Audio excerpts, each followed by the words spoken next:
Hi, welcome back to the Petersen YouTube channel. I'm Jonee Eisen, Associate Curator here at the Petersen Automotive Museum. We're up on the third floor in our incredible exhibit, GM's Marvelous Motorama, where we're going to show you some really interesting concept cars from the 1950s. So the Motorama was a traveling auto show produced by General Motors between 1949 and 1961. It was the brainchild of Harley Earl, head of styling at General Motors and a legendary figure in 20th century automobile design.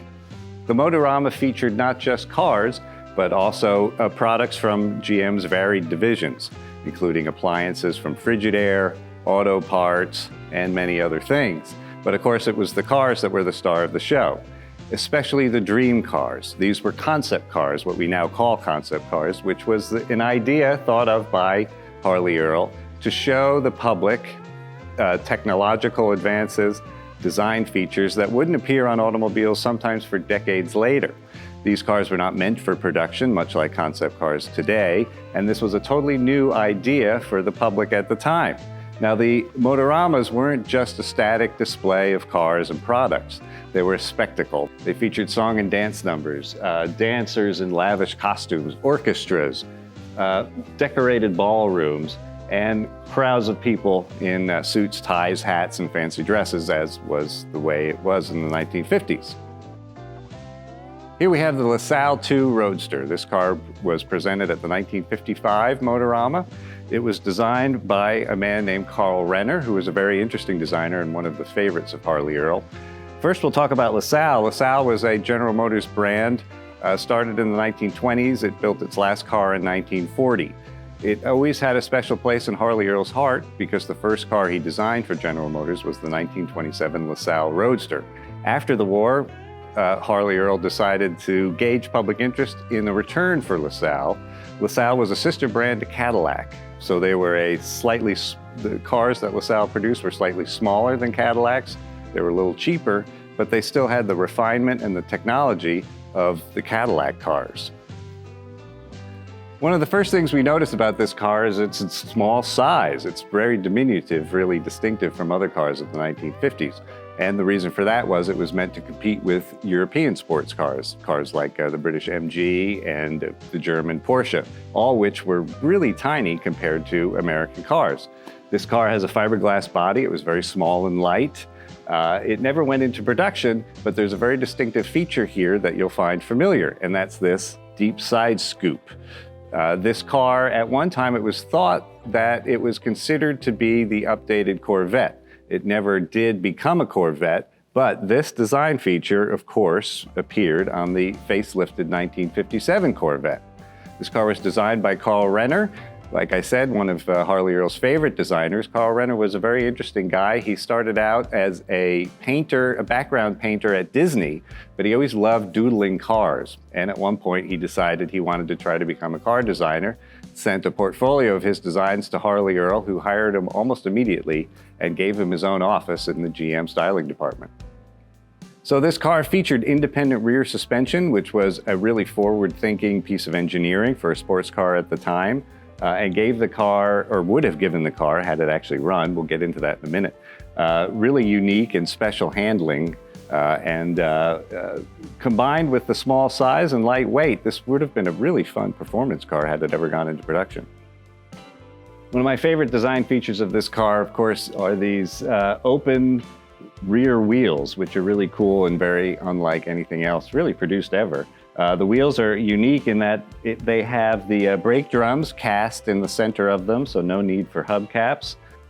So like a lot of concept cars, the LaSalle II, the Roadster, and this is the Sedan, were not runners. But they did feature something really interesting, and that was a motor that was in development but never really brought to fruition. And that was an all aluminum block, dual overhead cam V6 with fuel injection. Now, the only other company in the world making a V6 at the time was the Italian brand Lancia. So this would have been something revolutionary and completely different for the American market. It was going to be a light, thrifty motor that still had plenty of power. They estimated it would have made about 152 horsepower, which was a pretty good figure for the time, especially for a small sports car and a small sedan.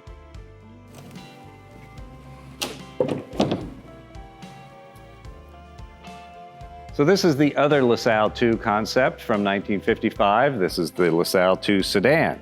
And this was a very revolutionary design for the time.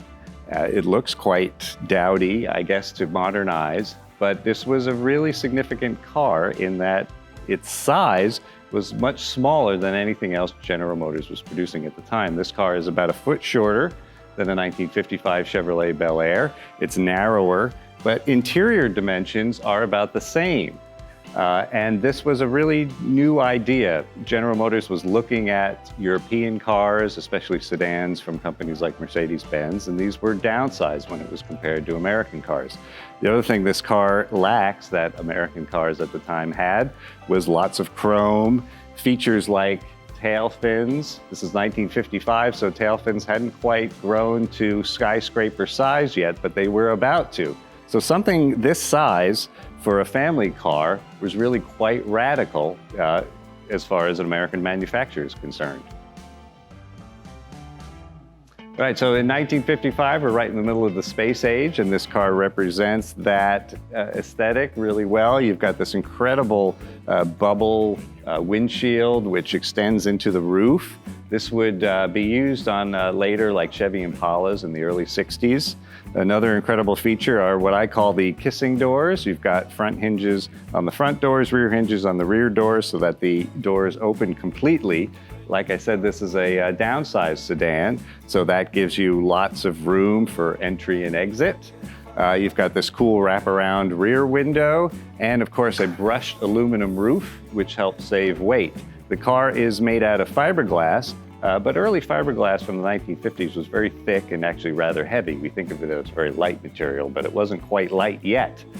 So this is a car that really represents the space age. It was something that definitely looked like the future to visitors to the Motorama in 1955 and was really a harbinger of cars of the 1960s. So even though LaSalle never came back and Harley Earl didn't get to see his beloved brand return to manufacture, he was pretty serious about bringing back LaSalle, so much so that he had a special badge designed which featured his dog right here in the center of the crest. So why does this car look like it was pulled out of a junkyard yesterday? Well, that's because it was pulled out of a junkyard, but about 40 years ago. After the Motoramas ended, GM didn't really want to spend money storing these cars, and they were just seen as marketing tools whose time had come and gone. So they decided that all the Motorama cars should be destroyed, basically. They were featured some, technological details that GM didn't want getting out into competitors' hands, and they wanted all the cars taken to junkyards, cut in half, and crushed. 6 cars were taken to a junkyard called War Hoops, which was near the GM headquarters. And here are 2 of them. This one is still in the state that it was when it was found in the mid-1980s. Now, the story goes that in 1959, these cars were transported to the War Hoops salvage yard. Accompanying them was an employee from General Motors who was supposed to observe their destruction. It was winter, it was late December, so near Christmas time. They took one batch of cars, 3 cars one day, and they were going to return with 3 cars the next day, which was Christmas Eve. He watched the cars get split in half. They weren't sent to the crusher yet. He said, "I'll be back tomorrow with 3 more cars, then we'll crush them all." The next day, the 3 cars showed up, but without the representative from GM. He called the junkyard and said, "Look, it's Christmas Eve. I feel like staying home with my family. I trust you guys will destroy the cars." Well, the employees at War Hoops looked at these cars and said, "These are something special. Maybe we shouldn't destroy them." And they squirreled them away among the husks of rusting car bodies, where they sat for almost 30 years. There were rumors that the cars were there, and in the 1980s, a collector named Joe Bortz, who specializes in collecting concept cars and one-offs, called the junkyard and said, "I've heard you have some GM cars from the mid-1950s, and I was wondering what they were and if maybe you'd want to let them go." They looked Joe up, they became familiar with his collection and decided that he was the guy who could finally save these cars. And he did. They worked out a deal and he brought all 6 cars home and restored 5 of them, but left the LaSalle II Sedan in its state so that we could see its story and know that it was once considered trash. So at the time, these show cars were obviously one of a kind, and they featured other parts that were one of a kind. Something which is pretty interesting are these unique tires on this car.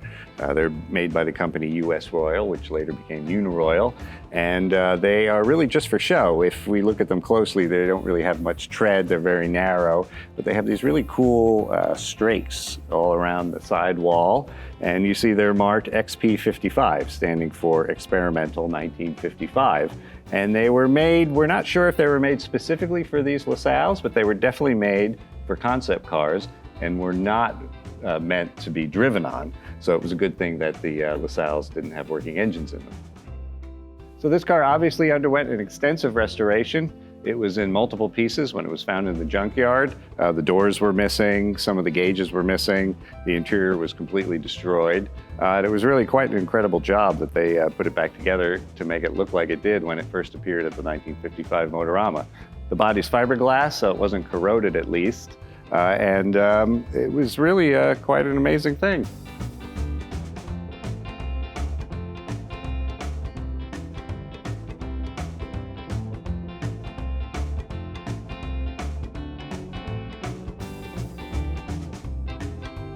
All right, thanks for watching. Be sure to subscribe to stay updated on all future videos on our YouTube channel. And when in Los Angeles, come on down to visit us at the Petersen Automotive Museum.